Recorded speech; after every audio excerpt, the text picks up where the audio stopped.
حضرت علی رضی اللہ تعالیٰ عنہ سے ایک مرتبہ سوال کیا گیا، اے علی آپ بتائیں سب سے بہادر کون ہے؟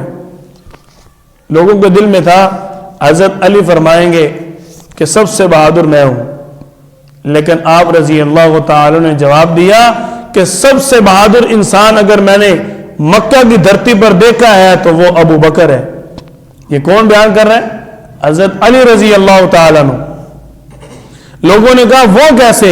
حضرت علی رضی اللہ عنہ فرماتے ہیں میں چھوٹا سا تھا، ایک مرتبہ میں نے دیکھا عقبہ بن ابی معیط نے آپ صلی اللہ علیہ وسلم کی گردن میں کپڑا ڈال کر آپ کو کھینچ رہا تھا، میں چھوٹا تھا، میں آپ صلی اللہ علیہ وسلم کی مدد نہیں کر سکتا تھا، میں نے دیکھا ابو بکر رضی اللہ عنہ اپنی جان کی پرواہ کیے بغیر کافروں کے ہجوم میں گھس جاتے ہیں اور آپ صلی اللہ علیہ وسلم کا دفاع کرتے ہیں۔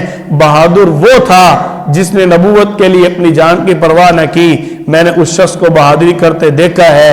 آپ صلی اللہ علیہ وسلم نے تو جو حضرت علی کو مقام دیا، آپ صلی اللہ علیہ وسلم نے تو جو نسبت سے سیدنا صدیق اکبر کو مقام دیا، اب جن کو مقام میرا اللہ دیتا ہے ان کے مقام کے اندر کوئی شک شبہ نہیں ہو سکتا۔